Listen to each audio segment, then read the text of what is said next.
Merde. Qu'est-ce qu'il y a, vous êtes malade en voiture? Non, c'est parce que quand je suis content, je vomis. Et là, je suis hyper content.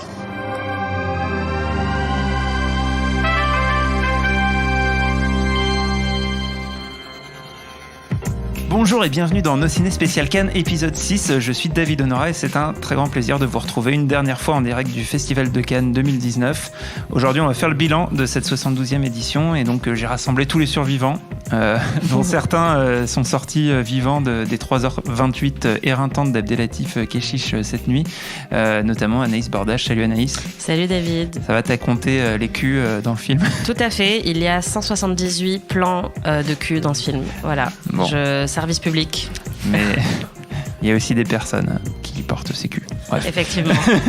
Désolée, je ne veux pas les réduire à leur cul, mais en même temps, on voit plus leur cul que leur tête dans le film. Donc. Avec moi aussi, Hugo Alexandre. Salut David. Arnaud Bordas. Salut David. Et comme d'habitude, toujours là, toujours en forme, toujours au taquet, Perrine Kenson, que je retrouverai aussi une dernière fois dimanche matin pour qu'on donne nos impressions sur le palmarès qui sera rendu par le jury d'Alejandro González Iñárritu.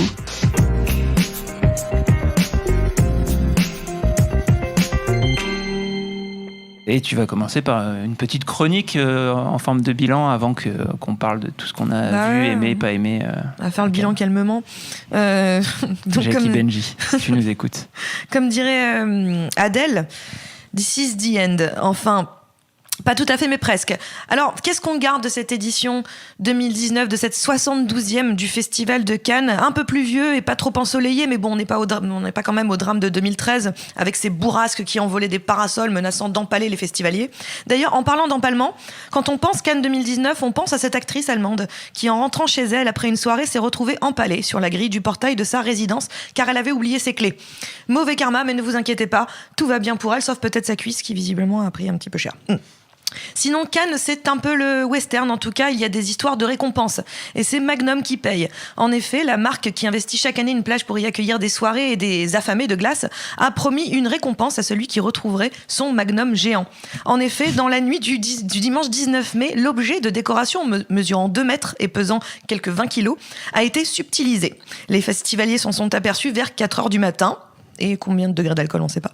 En faisant une ronde. Il y a des rondes, visiblement. Il y a une ronde. Ah non, c'est une ronde. Ah non, une ronde, oui, en faisant la ronde. Bon, je sais pas. D'un drame sur la Croisette, les meilleurs limiers ont été lancés sur l'affaire. Bonne nouvelle, cependant, l'objet, un tant soit peu encombrant, a été restitué le 22 mai dernier grâce à une brocanteuse. Ouf, et merci madame. Autre vol, ceux des bijoux de Rita Ora. Enfin, différemment, puisque en fait, les 3,5 millions de bijoux ont été oubliés par une personne visiblement très tête en l'air dans un avion. Enfin, là aussi, tout va bien. Ils sont rentrés tranquillement à Londres. Tout va bien. Cannes 2019, c'est donc un peu la folie joyeuse, ou moins d'ailleurs si l'on pense à ce monsieur qui hurlait sur les autres en projection de presse. C'est suffocant, comme les files d'attente pour entrer en soirée, ou comme la robe de Elle Fanning qui, parce qu'elle était bien trop serrée, l'a fait s'évanouir. Cannes, le festival, toute cette pression, quoi. Mais surtout, c'était vraiment sympa et poli, puisque visiblement Abdelatif Kechiche s'est excusé pour la longueur de son film, et vu les retours, c'était la moindre des choses. Allez, on remet ça l'année prochaine. Merci Perrine. Et du coup, on va pouvoir faire le bilan. Alors, je vous ai préparé, comme pour la première émission, une petite série de catégories avec laquelle on va pouvoir explorer tous les films qu'on a vus dans la sélection officielle et dans les sélections parallèles. Et on commence avec le plus beau plan du festival. D'après toi, Anaïs, c'était quoi ?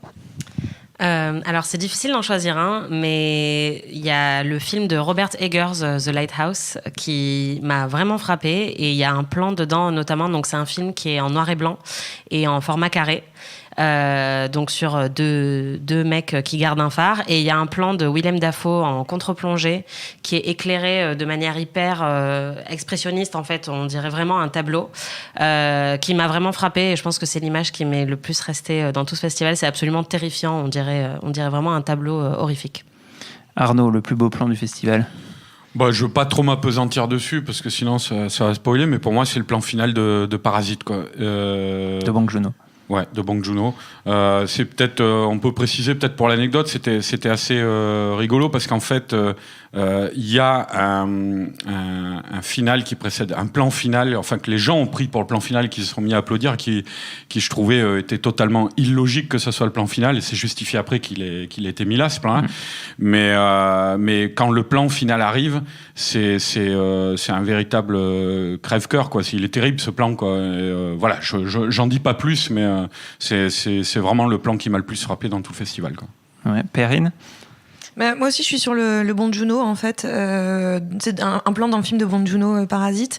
C'est pareil, je vais pas non plus trop m'appesantir, mais c'est juste à un moment donné, on évoque l'idée des fantômes dans le film très rapidement. Et il y a juste un plan où on voit un visage sortir d'un escalier, une grande porte noire. C'est hyper cadré, c'est hyper centré.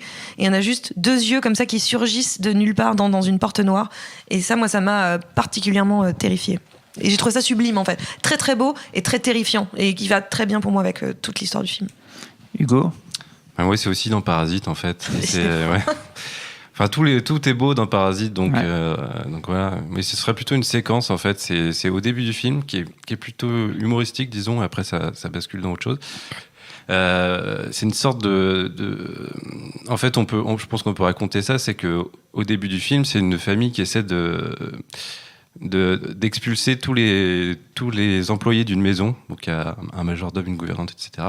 Et à un moment, ils essaient d'expulser la gouvernante, enfin de trouver un stratagème pour qu'elle se fasse virer pour la remplacer. Et en fait, c'est filmé un peu comme une scène de casse à la Soderbergh. C'est tellement génial que toute la salle applaudit à ce moment-là. Donc je vais pas raconter comment ils le font, mais en fait, il y a tout qui s'imbrique. C'est une séquence qui va très très vite avec plein de plans superbes, et c'est assez jouissif, en fait, et tout le film est comme ça. Ouais, moi, pour dire à quel point le film de Bong Joon-ho est riche, et on est beaucoup à le considérer comme un des favoris là pour la Palme. J'ai aussi un plan, moi, qui m'a marqué, où j'étais complètement soufflé. C'est à un moment, une séquence où un personnage, en fait, sort avec une bouteille d'eau pour arroser un type qui pisse devant leur fenêtre. Et un des personnages du film attrape son téléphone portable et commence à filmer la séquence au ralenti. Et cette idée, voilà, de transitionner, d'amener le ralenti dans le film par l'utilisation du téléphone, j'ai trouvé ça magnifique. Donc, d'un point de vue purement formel. Et un autre grand film formel que j'ai vu cette année à Cannes, c'est Le Lac aux oies sauvages de Diao Yinan. Et dedans, il y a beaucoup de plans extrêmement réussis visuellement, dont un qui utilise des chaussures qui font de la lumière pour faire son éclairage, et qui réussit avec ça un plan absolument magnifique, qui me permet de passer à la catégorie suivante, l'acteur ou l'actrice que vous avez découvert pendant cette quinzaine. Arnaud. On peut faire l'acteur et l'actrice. Allez, fais-toi plaisir. Donc l'acteur, alors c'est pas une découverte pour moi, quoi, et puis pour certaines personnes qui suivent depuis un peu quelques années, mais ça peut l'être pour certains auditeurs. C'est Don Lee, l'acteur principal, enfin l'un des 2 acteurs principaux qui joue le chef de gang dans le film coréen qui a été projeté hors compétition hier, The Gangster, The Cop, The Devil. Et donc Don Lee, c'est un acteur coréen qui a été révélé à l'époque ici à Cannes, d'ailleurs, par Dernier train pour Busan, où il jouait l'un des passagers. Et donc c'est un grizzly, le type, quoi. Physiquement, il est assez impressionnant. Un petit côté Obélix. Ouais. Il y en a qui dit parler un peu de Bud Spencer coréen, mais parce qu'il distribue beaucoup de torgnoles. mais il a quand même un charisme et une manière de jouer quand même un peu plus développée que ceux de Bud Spencer. Donc voilà, je le trouve vraiment formidable, étonnant. C'est la nouvelle action star coréenne depuis 2-3 ans. Voilà, maintenant il a des projets qui se construisent uniquement sur son nom. Et là, le rôle de The Gangster, The Cop, The Devil lui permet de donner toute la mesure de son talent, parce qu'il a des vraies scènes de jeu, il a des scènes d'action. C'est un personnage, c'est un acteur très physique, quoi. Voilà, donc ça c'est pour l'acteur. Et pour l'actrice, alors là c'est une vraie découverte pour ma part, quoi. C'est Valérie Pachner, dans l'actrice autrichienne du film de Terrence Malick, Une vie cachée. Voilà, donc c'est l'actrice principale du film qui joue cette paysanne autrichienne qui va devoir subir le martyre de son mari, mais enfin qu'il le subit par amour, quoi. Et je l'ai trouvé hallucinante, cette fille. Enfin, l'acteur aussi est lui aussi hallucinant dans le film. Ils sont tous les deux très bien, mais elle m'a particulièrement les longs plans évidemment contemplatifs où Malik la filme dans la nature. Elle a un visage et un regard vraiment étonnant, cette fille, quoi. Voilà. Perrine? Bon, moi aussi je m'amusais une actrice, un acteur, mais alors le trait sur l'acteur, en fait, c'est pas une découverte tant que ça, c'est plus une confirmation. C'est Taron Egerton dans Rocketman, qui joue Elton John, du coup. Qui joue Elton John, que j'avais déjà beaucoup aimé dans Kingsman, que j'avais déjà vu dans d'autres films que j'aime beaucoup. Mais là, il prouve avec Rocketman qu'il a toute l'ampleur et la capacité de pouvoir porter un film tout seul et sur ses épaules et sur son nom. Et moi je trouve ça vraiment très très bien, j'aime beaucoup ce jeune acteur Taron Egerton. Et l'actrice, pour le coup, moi ce sera Noémie Merlan, que pour le coup moi j'avais jamais vu, je pense, et dans le film de Céline Sciamma, qui est absolument c'est une très jolie fille, mais surtout elle a une espèce d'intelligence dans le regard, de feu intérieur. Il y a une intensité quand elle regarde et quand elle joue. Elle écrase tout sur son passage. Elle a un charisme démentiel. Moi, elle m'a vraiment beaucoup impressionnée, Noémie Merlan. Anaïs? Ouais, moi aussi j'allais dire Noémie Merlan. En fait, elle est face à Adèle Haenel dans le film, et Adèle Haenel, on sait que c'est quelqu'un de très très intense et d'assez impressionnant à la caméra, quoi. Et en fait, elle arrive non seulement à soutenir complètement l'intensité d'Adèle Haenel, mais même de la surpasser, quoi. Ouais. Et elle a un regard noir, en fait. Elle a des yeux noirs des cheveux noirs, vraiment d'une noir et bleu. Ils sont fascinants, ces yeux. Ouais. Et en fait, et au début, elle apparaît un peu comme timide, et en fait, très rapidement, elle domine complètement le film, et vraiment, elle est inévitable, quoi. Vraiment, je trouve que cette actrice est superbe, et j'ai hâte de la voir dans d'autres films. Hugo? Moi, je vais retenir un acteur des Misérables, un des 3 policiers du film, qui est incarné par... Alors, il y a Damien Bonnard qui est très bon, mais on le savait un peu déjà. On l'avait découvert avant. Il y a un mec qui s'appelle Alexis Mananti, qui joue un peu le méchant, entre guillemets, c'est-à-dire le flic un peu nerveux, un peu violent, un peu crapuleux sur les bords, et il est excellent dans ce rôle-là. Apparemment, il avait déjà joué ce rôle-là dans le court-métrage Les Misérables. Il avait joué dans Épouse-moi mon pote. Il a joué un policier ivre dans La Brume, voilà. Et donc j'ai découvert ce type et il est excellent. Perrine, tu voulais ajouter? Juste ajouter, parce que Damien Bonnard, l'acteur que tu viens de nommer, et juste Djibril Zonga, qui fait Guada dans le film. Voilà, il joue très bien, et puis équipe. Pour d'autres raisons qui n'ont rien à voir avec le cinéma. Alors moi, j'ai aussi retenu finalement une confirmation, parce que on l'avait déjà découverte dans le premier film Mektoub My Love de Keshish chez Ophélie Beau, qui pour moi est une confirmation incroyable avec le deuxième volet. Il va y avoir beaucoup de polémiques et de discussions sur le film, sur la manière qu'a Keshish de filmer les femmes, de les sexualiser, mais ce serait dommage en fait de balayer la qualité de la performance des actrices, et en particulier la sienne, qui est, mais je trouve vraiment extraordinaire. Elle a des jeux de regard, énormément de choses qui passent sans un dialogue. Des jeux de fesses aussi, non? Ouais, mais justement, en fait, c'est exactement ça qui est, je trouve, ridicule et qu'il faudrait éviter. C'est une blague, ça. Ouais, mais le problème, c'est qu'elle va beaucoup subir ça. J'ai un peu peur qu'elle soit malheureusement. Elle va beaucoup subir ça, va la suivre longtemps. Et c'est dommage, parce que c'est vraiment, encore une fois, les films de Keshish ont lancé pas mal d'actrices qui, derrière, ont réussi à s'en émanciper. Et voilà, je pense qu'elle est quand même promise à une belle carrière. Alors, on passe à une autre catégorie, c'est l'émotion.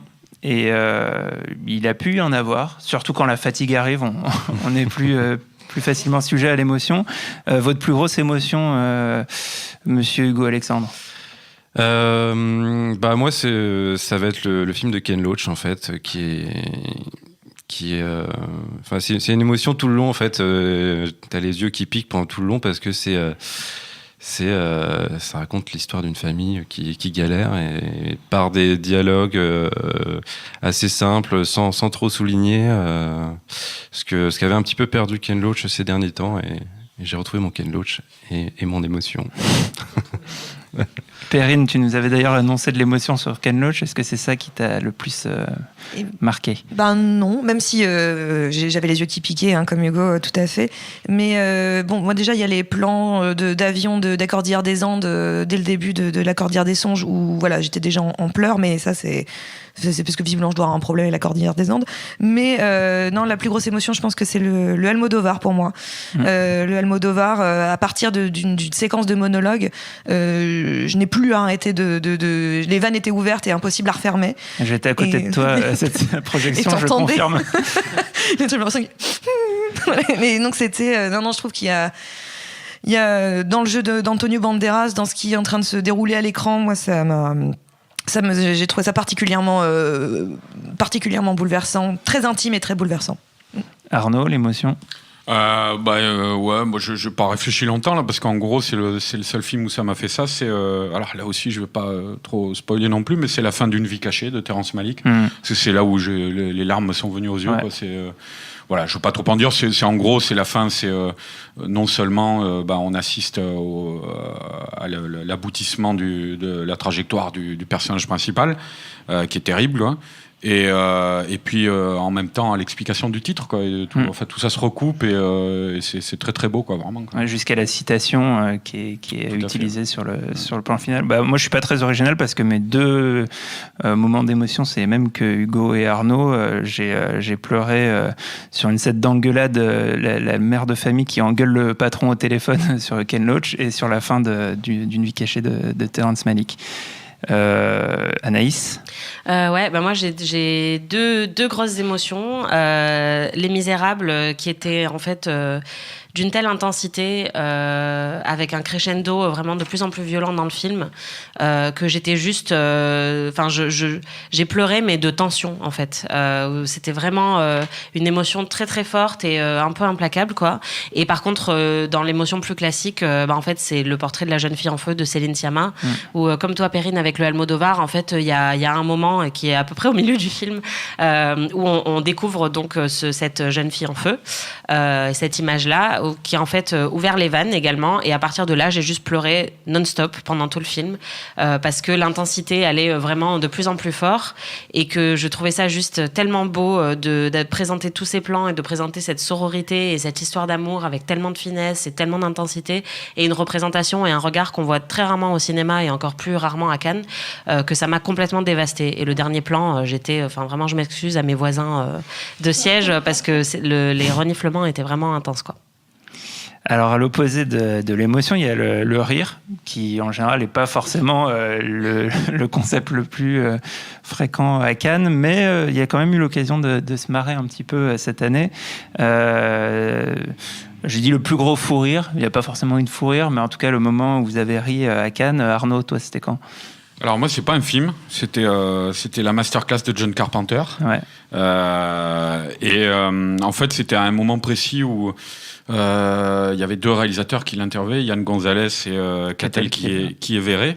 Et c'est alors Catel qui est verré s'est empêtré dans une question à base de surgissement dans le cadre et de symbolique visuelle et tout, et où c'est plus elle avançait dans la question et plus c'était gênant, et surtout quand on connaît le bonhomme qu'elle avait en face qui rechigne, enfin qui rechigne clairement à parler d'interprétation symbolique dans ses films. C'est quelqu'un de très pragmatique, et la réponse de Carpenter a été géniale, parce qu'en gros il lui a dit oui, il a dit si j'ai envie de paraître intelligent, je vais répondre que oui, que j'ai voulu faire ça, quoi.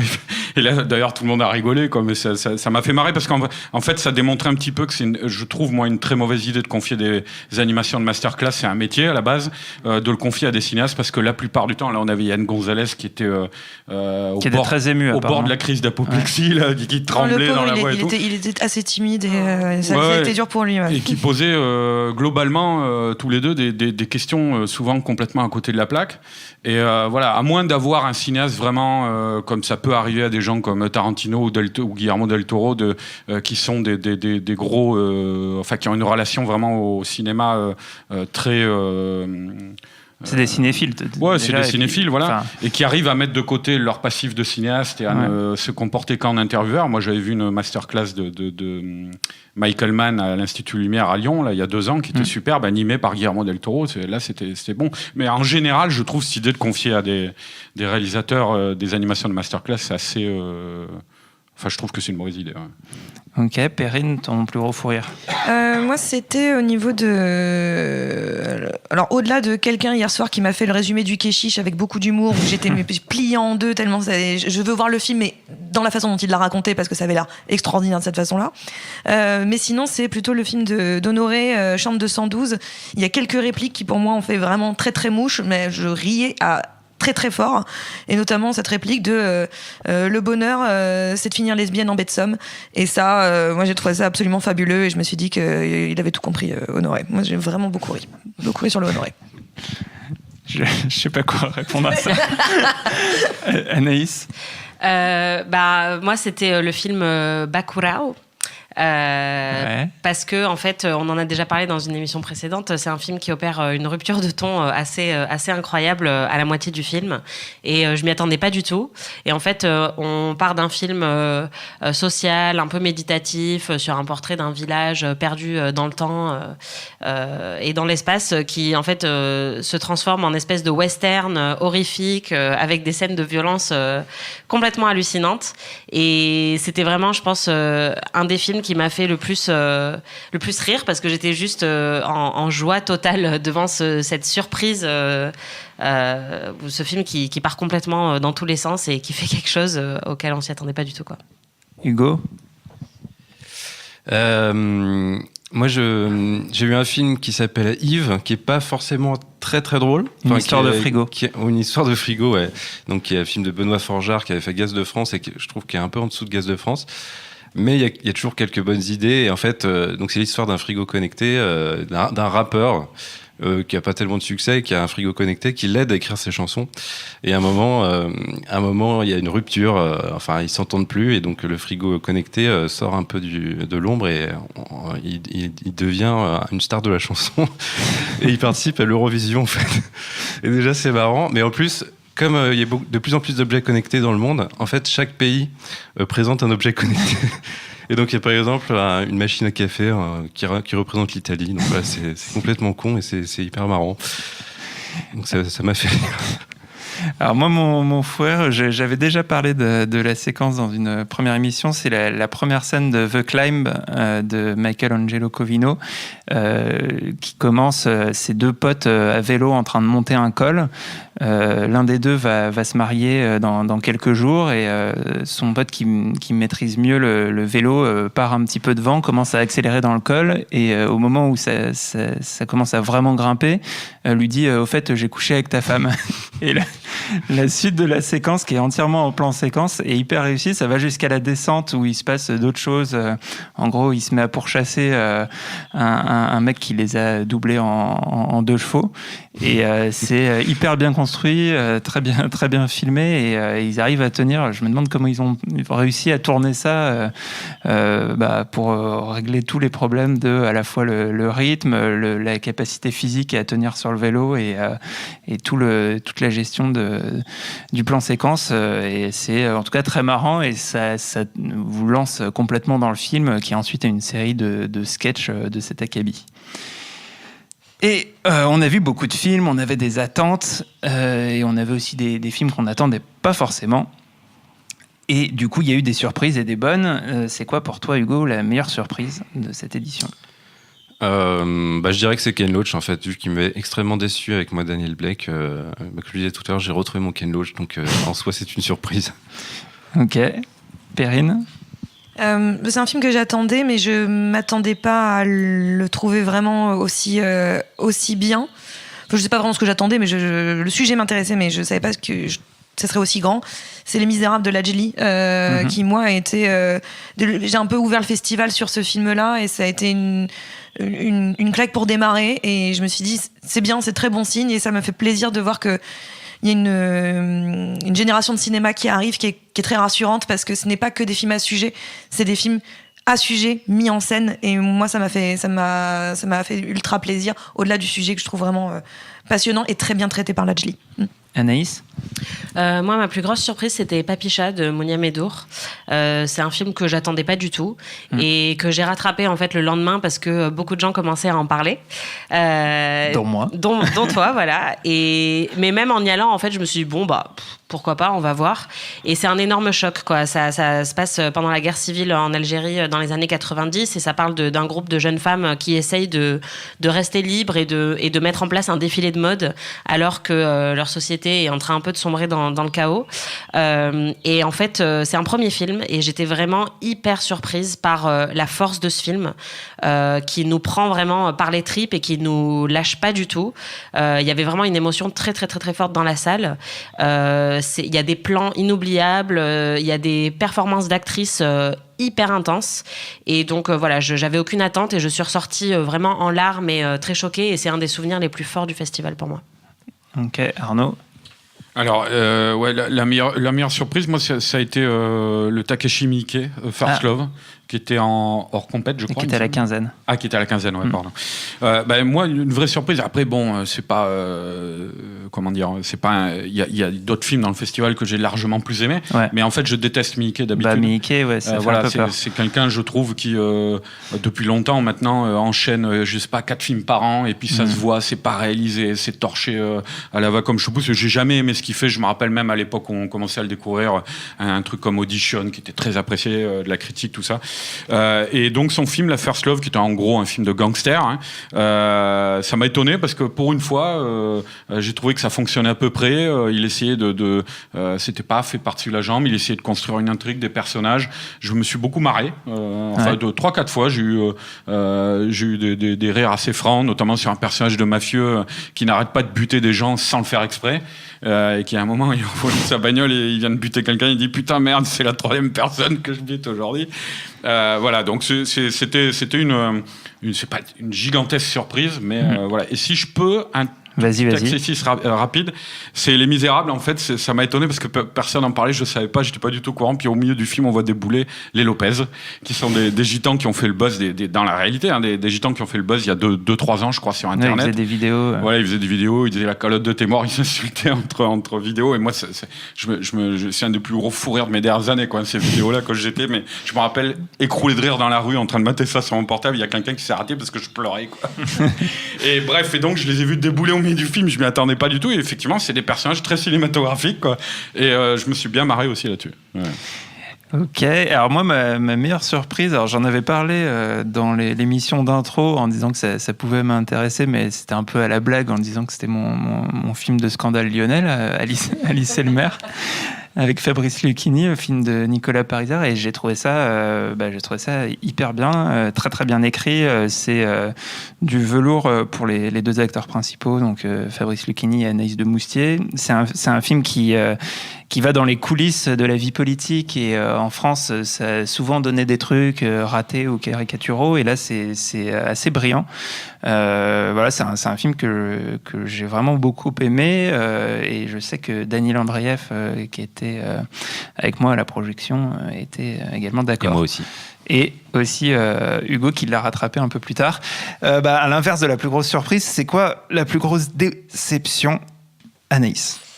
Ma plus grosse déception, c'est le film de Terrence Malick. Voilà, t'attendais beaucoup? Disons que en fait, ces derniers films ont été assez critiqués, et notamment Song to Song. Et pourtant, moi, c'est un film que j'avais beaucoup aimé, que j'avais trouvé assez radical dans sa manière de réinventer l'histoire d'amour avec cette narration en voix off, complètement onirique. Et donc, j'attendais un peu ce nouveau film parce que on disait que c'était un retour à un cinéma un peu plus classique de Terrence Malick, qu'il allait arrêter en fait avec le mysticisme qu'il a exploré depuis tout ce temps dans sa carrière, et que ça allait être un récit un peu plus terre à terre. Et en fait, en termes de réalisation, j'ai retrouvé ce que Malick fait dans tous ses films.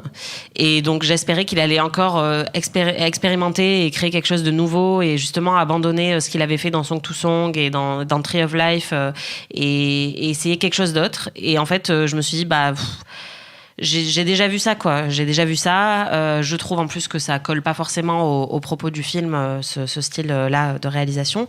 Du coup, ceux qui sont fans de Malick et de sa réalisation vont aimer parce que c'est encore la même chose. Mais moi, j'espérais que je verrais quelque chose d'un peu différent et donc j'ai été assez déçue sur ce point-là. Perrine ? Ma plus grande déception, c'est sûrement le film de Gaël Garcia Bernal, Chihuahuarotes, qui était en séance spéciale. J'avais très envie de le voir, déjà le sujet, le Mexique, sa mafia, enfin tout ce qui va pas bien. Moi j'aime bien, c'est un peu. De mafia. Je suis fan de mafia, je suis fan de l'Amérique du Sud, c'était parfait pour moi. La mafia, c'est ta grande passion. C'est ma grande passion, c'est mon dada.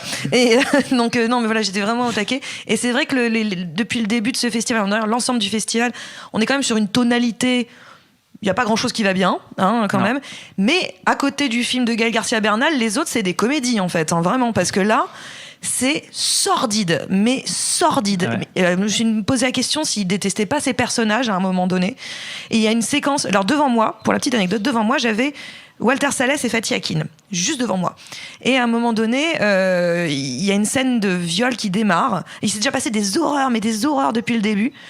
Et là, il y a une scène de viol qui démarre et ça prend du temps. Je comprends pas pourquoi il fait ça. Et là, d'un seul coup, ça dure. Et je me suis mise à crier, vraiment, dans la salle. J'ai fait genre, oh mais non! Comme ça. Et j'en avais vraiment marre. Et là, j'ai les deux devant moi qui sont retournés comme ça, genre, bonjour! Pardon, excusez-moi. J'ai crié un petit peu fort. Mais non, c'est insupportable et vraiment, ça finit dans une noirceur totale. Pas d'espoir, aucun personnage ne peut s'en sortir. C'est vraiment terrible. J'ai pas du tout compris à quel point Gaël il allait mal en fait. Est-ce qu'on peut s'occuper de Gaël Garcia Bernal parce que là vraiment il va pas fort quoi. Non, c'était très dur, très très dur. Arnaud, ta plus grosse déception? Par définition, une déception étant quelque chose qu'on attend et donc qui nous a déçus. Moi, je vais dire le Tarantino, même s'il y a des choses formidables dedans. C'est quand même un film c'était le film que j'attendais le plus à Cannes. Et au regard de ça, on en a parlé l'autre jour dans nos ciné. Je vous renvoie à l'émission. Voilà, mais on peut dire que c'est la plus grosse déception pour moi. Ouais, moi aussi, pour les mêmes raisons, aussi parce que c'était le film sur lequel j'avais le plus d'attentes et que même s'il y a plein de choses que j'aime dedans, je le considère comme le moins bon film de Tarantino. C'est une vraie déception quoi. J'ai revu le film et ça a réglé un certain nombre des problèmes que j'avais à la première vision. Il y a effectivement pas mal de choses intéressantes, mais voilà, c'est la définition de la déception. C'est le Tarantino pour moi. Mais on verra effectivement parce que comme on l'a on l'a vu tous les deux fois, donc on verra parce qu'on va aller le revoir c'est sûr une troisième fois puisqu'apparemment avant même la fin du festival, il a annoncé qu'il allait peut-être gonfler le montage, faire un film plus long. L'étendre. Ah d'accord, j'ai cru que vous alliez dire qu'il y avait encore une autre projection. Non. J'étais en train de m'enjailler d'un seul coup et genre non. Mais on m'enjailler. Voilà. Après, on ne sait pas exactement. Enfin, je pense que déjà le palmarès, s'il y figure, peut avoir un impact. Donc c'est à suivre ce sujet. Hugo. Déjà, je vous rejoins sur Tarantino. C'est l'une de mes grosses déceptions. Mais j'ai été encore plus déçu par Lux Aeterna de Gaspard Noé, qui était présenté comme un essai sur le cinéma, la cinéphilie et l'hystérie des plateaux, un moyen métrage énergique et brillant. Et c'est rien de tout ça, c'est nul en fait. Il y a rien, il y a deux, trois stroboscopes, il y a des citations de cinéastes et puis c'est tout quoi. On se fait chier, ça gueule pendant une heure. S'il y a 10 minutes assez marrantes avec Béatrice Dalle qui est en roue libre, qui improvise, c'est assez marrant. C'est pas tellement sur l'humour que j'attendais Gaspard Noé, mais c'est plutôt ça qui m'a plu dans le film. Sinon, il y a pas d'invention. Voilà, c'était. Mais Noé, moi je l'ai pas vu, hein, mais je pense qu'il va falloir qu'il se réinvente à un moment, quoi.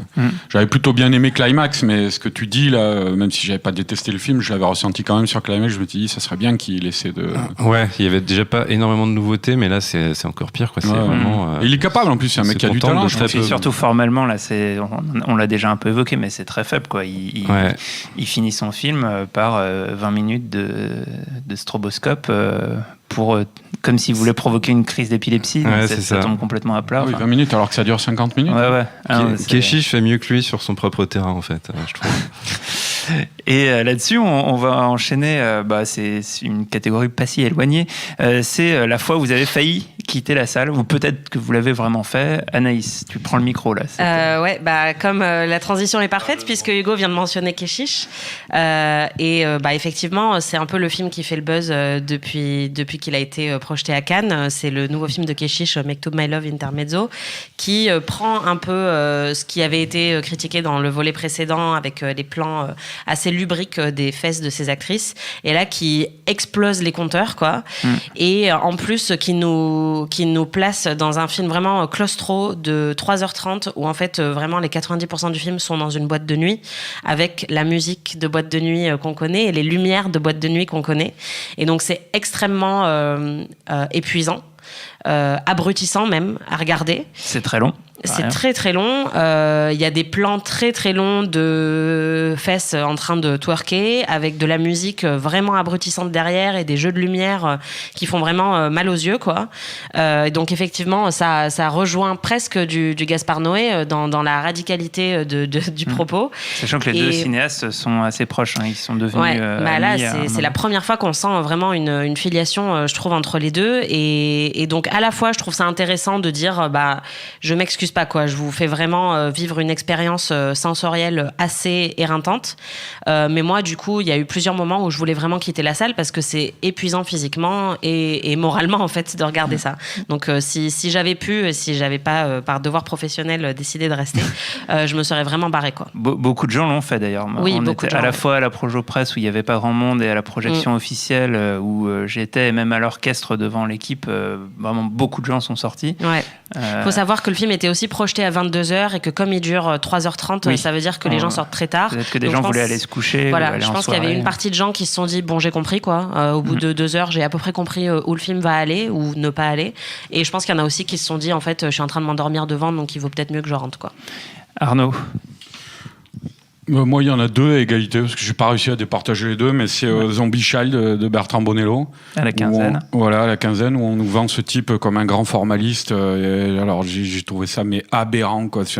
J'y suis allé aussi par intérêt pour le sujet, parce que c'est passé à la fois dans les années 60 à Haïti, avec un esclave et tout le folklore autour du vaudou. Et de nos jours, au lycée de la Légion d'honneur à Paris. Voilà, et donc, il va y avoir un lien entre l'héroïne et cet esclave qui est un ancêtre, hein. Enfin, les deux héroïnes, parce que bref. Et c'est surtout, j'ai trouvé ça chiant comme la mort.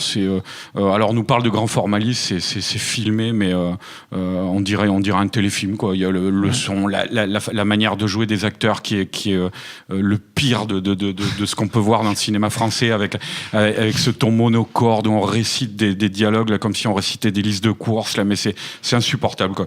Et puis l'autre truc, alors par contre, si je lui reconnais des qualités formelles qui étaient déjà celles du précédent film du réalisateur, c'est The Lighthouse. On peut pas dire que c'est moche là, par contre, parce que c'est très travaillé visuellement, mais ça ne raconte strictement rien. Vous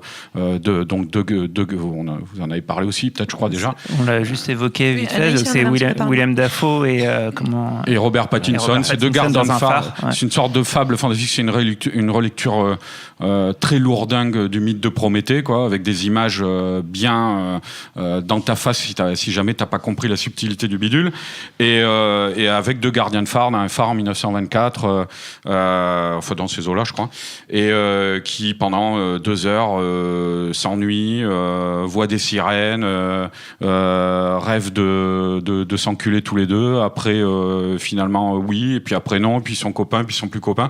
Voilà, enfin, c'était abominablement chiant. Et voilà, c'est les deux trucs qui m'ont Hugo envie de sortir. Il y a eu pas mal de films chiants, mais il y a un film chiant qui dure 2h25 et qui a été projeté hier, donc en fin de festival, donc au bout d'un moment ça commence à fatiguer un peu. C'est Le Traître de Marco Bellocchio. Donc c'est une espèce de restitution d'une affaire mafieuse. Moi je suis pas spécialement fan de mafia, donc du coup ça m'a peu touché. Et t'as puis, pas des tatouages de la Comorra comme Perrine. Et Partout sur le corps. Dès le départ, il y a énormément de personnages qui se sont présentés et on sait pas trop qui est qui. Enfin c'est vrai, j'ai décroché les 5 premières minutes et donc du coup ça a été un supplice pendant tout le film. Donc j'aurais pu partir, mais bon, j'ai voulu respecter le... Solide. Voilà. Perrine ? Moi, c'est pas parce que le film me plaisait... Enfin, pas. Je pense que c'est la fatigue, en fait. C'est-à-dire, c'est le film de Desplechin, Roubaix, Une lumière. La lumière. Ah oui, Une aussi. lumière. Une lumière. Une lumière. En plus, moi, j'étais très contente. Roubaix, c'est la maison, tout ça, c'est chez Mia. Donc, j'étais vraiment bien. J'étais contente. Puis, en fait, on voit pas Roubaix, ou très peu. Et mais c'est surtout que il fait nuit.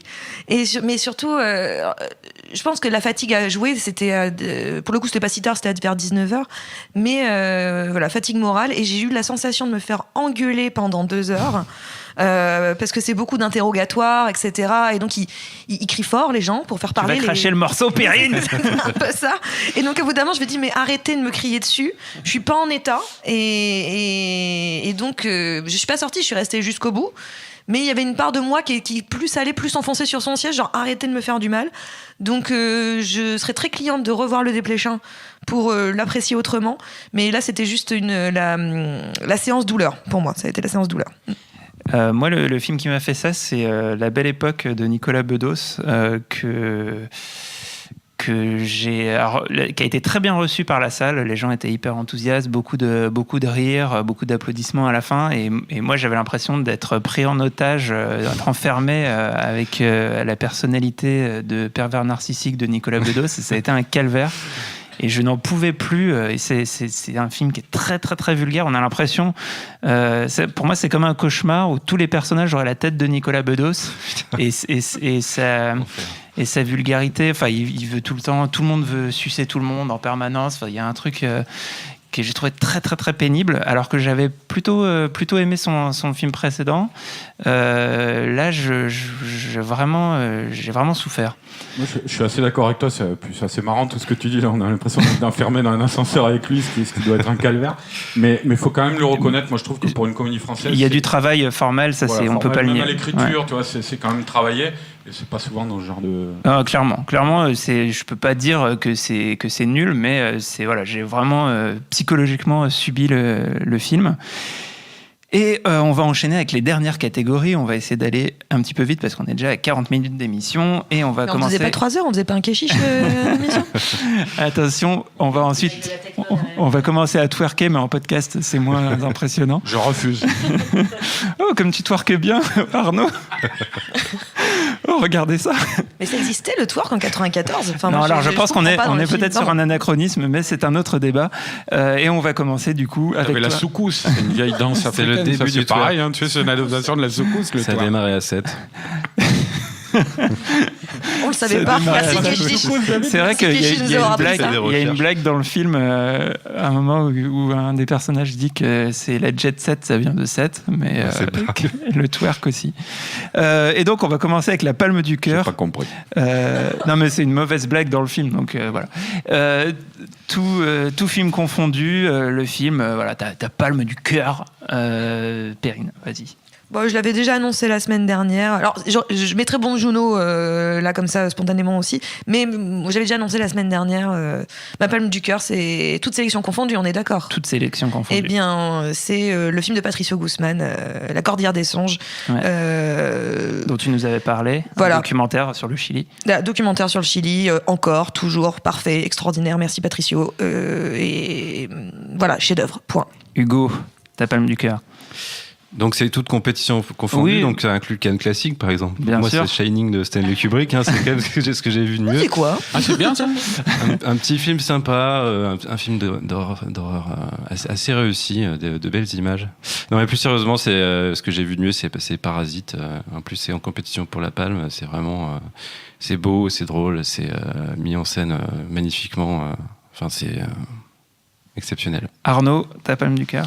Ben, je sais pas, je comprenais pas trop en fait c'est le film que tu as le plus aimé, quoi. Ah, le film dans toutes les sélections. D'accord. Je vais pas faire original. En fait, je pensais que c'était un truc un peu comment dire, moins noble que Palme du Cœur, toi, je sais pas. Non, en fait, c'est une référence au fait que souvent les critiques utilisent cette expression et du coup ça se retrouve sur les affiches. En gros, tous les films sont des palmes du cœur parce qu'ils n'ont pas eu la palme d'or, en gros. Mais voilà, l'idée, c'est le film que tu as le plus aimé. Alors dans ce cas-là, je sais pas, c'est compliqué. Ça serait le Malik et puis le Bong Joon-ho, quoi. Une vie cachée. Qui, pour le coup, tous les deux sont en compétition, donc peuvent avoir la palme d'or. Ouais, ils sont en compétition. Et puis sinon, parce que c'est quand même, moi j'ai trouvé ces deux films magnifiques, quoi. C'est clairement le haut du panier de ce que j'ai vu ici. Mais après, le polar coréen que j'ai vu hier, là, The Gangsters, The Cop, The Devil de Lee Won-tae, dont tu as déjà parlé en début d'émission. Voilà, c'est-à-dire là, c'est la pure décharge de fun, quoi, comme on n'en a pas souvent dans un festival, et rien que pour ça, voilà, un petit coup de cœur aussi pour lui, quoi. Anaïs? Moi, ma palme du cœur qui ne pourra évidemment pas avoir la palme, c'est The Lighthouse, encore une fois, de Robert Eggers, que j'ai trouvé pas du tout chiant et vraiment sublime, et avec un film dans lequel Robert Pattinson traite Willem Dafoe de prépuce caillé. Pour moi, c'est une palme du cœur évidente. Et après, encore une fois, le film qui m'a le plus ému, c'était Portrait de la jeune fille en feu de Céline Sciamma, que j'ai trouvé vraiment sublime et révolutionnaire à plein de niveaux. Et donc, pour ça, c'est clairement ma palme. Ouais, moi, ça serait aussi ce film qui m'a le plus marqué et que en même temps je garde en palme du cœur, dans le sens où je doute pas mal qu'il puisse avoir vraiment la palme d'or. Donc Portrait de la jeune fille en feu de Céline Sciamma, que je trouve extrêmement bien tenu et qui en plus vieillit très bien dans mon esprit. C'est-à-dire que c'est un film que j'ai aimé sur le coup et qui a continué à me travailler. Et on arrive à la dernière catégorie. Là, c'est la catégorie où on se mouille un peu, c'est le pronostic. On ne sait pas encore du tout ce qui va se passer samedi. Qui va avoir la palme d'or en fonction de ce qu'on a vu, de ce qu'on connaît du jury. À votre avis, Arnaud, je commence avec toi. Bong Joon-ho, Parasite. Parce que je pense que les autres qui peuvent être des favoris, dont on a entendu parler au cours du festival, Almodovar, Malik, tout ça, c'est quand même des vieux briscards du festival, dont un qui a déjà eu la palme. Après, il peut y avoir des doubles palmes aussi. Mais Bong Joon-ho, je pense que ça serait une vraie valeur ajoutée, quoi, pour le festival. Que je pense que le film a été beaucoup apprécié.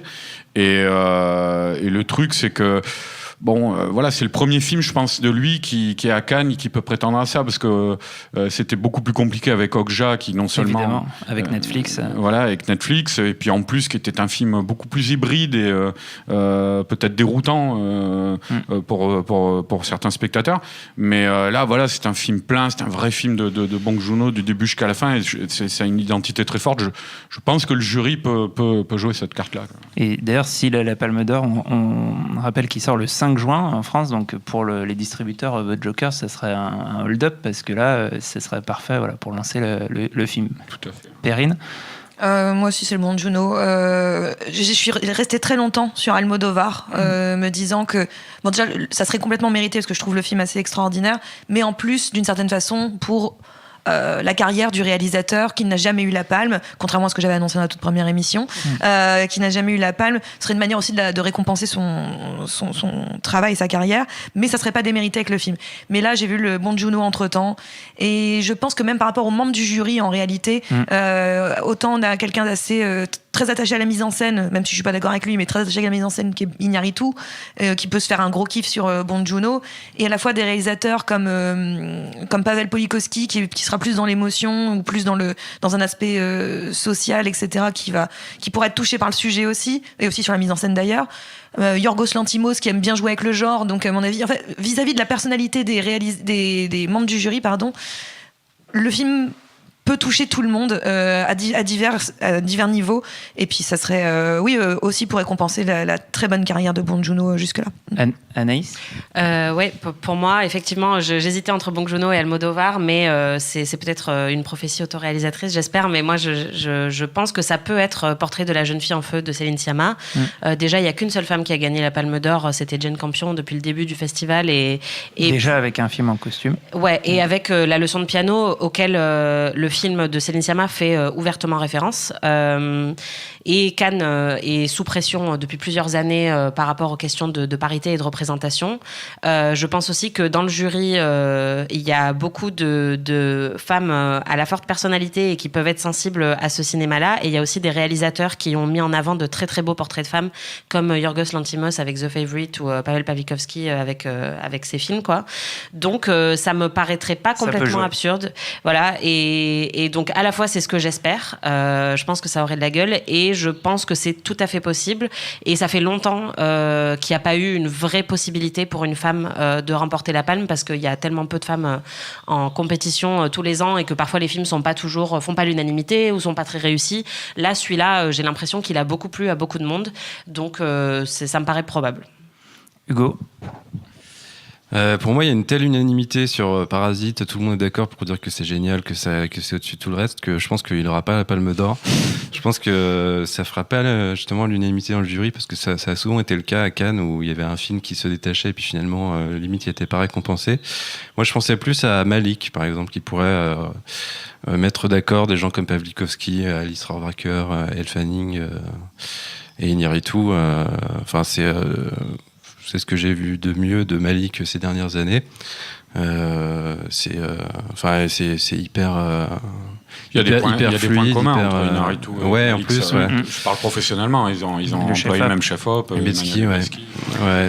Donc, un bon candidat, Malik. Et moi, je reste sur Bong Joon-ho comme le grand favori. J'ai l'impression que c'est pas tous les ans en fait qu'il y a un film que je trouve à ce point au-dessus du lot en fait. Enfin, pour moi, je sortais de la séance en me disant c'est une évidence en fait que là il a explosé tout le monde et il me semble que les années où ça se passe à ce point-là, c'est le film qui a la palme. Mais j'ai crié palme en sortant quand même. Vraiment, je suis sortie de la salle, palme. Tu cries beaucoup, dis donc. Ouais, mais c'est le can de l'expression. C'est complètement hystérique en fait quand tu sors des projections. Mais totalement. Mais c'est la fatigue aussi.